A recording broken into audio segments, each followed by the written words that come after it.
Let me take you to this Sunday's newspapers and what you'll be seeing on the front pages of some of the main titles. So let's start with the Sunday World now. And on their front page is a story that says prosecutors, lawyers on criminals' payroll. What that story is about, just in brief, it is about the reporting being done by the Sunday World that relies on a report from the suspended Inspector General of Intelligence, who, according to that report, says that criminals are paying ridiculous amounts to certain lawyers as well as prosecutors, basically around bail applications and ensuring that those are advanced in a way that favors those criminals, and then those criminals later on coming back to communities to terrorize them. So that is what that story is about.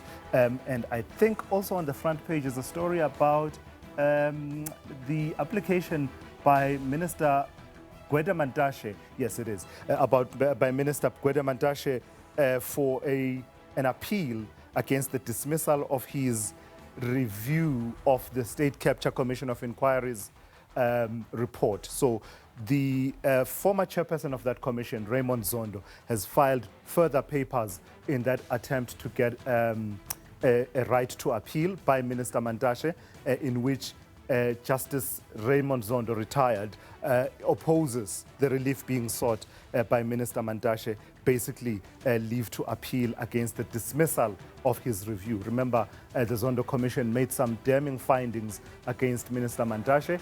He went and took that report on review unsuccessfully, and now he wants to appeal against that, and that's what that story is all about. So that is that then for the Sunday World.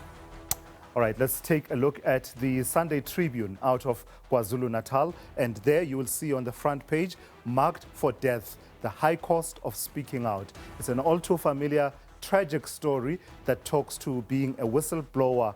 And I was saying yesterday that just also doing your work, your ordinary work really, being an auditor, being someone who happens to be put at the coalface of being exposed to some of the wrongdoing that you see in various structures of government. So they link that to the recent killing of the man who was known as Witness D, Marius van der Merwe, who was known as Flam.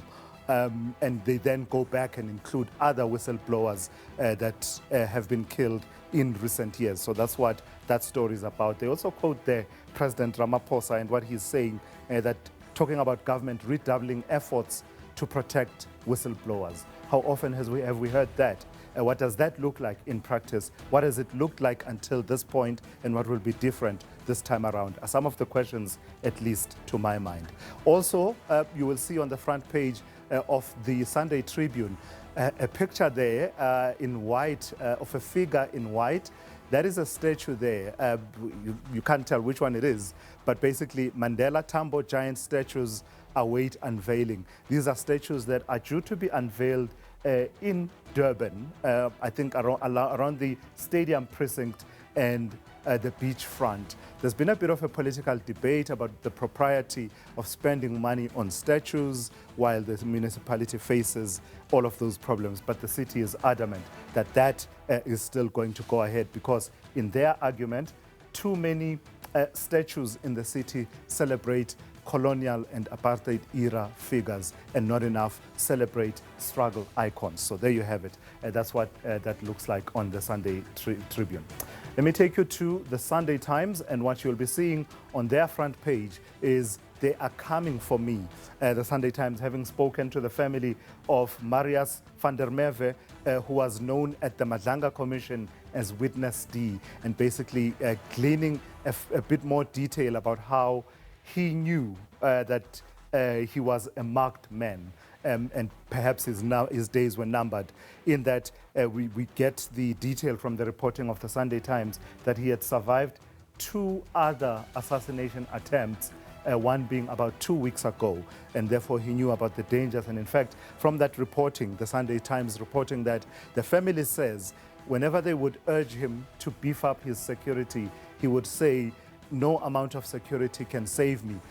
Basically, if they are coming for me, they are coming for me.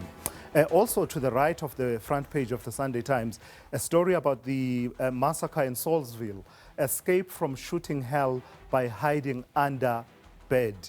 Basically, it's a story of a pregnant woman who tells the story of how she survived that mass shooting, which really is a sign of the times, isn't it, of where we stand. The entire front page of the Sunday Times is a sign of the times of where we are, the crisis that we face as South Africa. So that woman telling the story of how she survived by hiding under a bed during that shooting in Salisbury.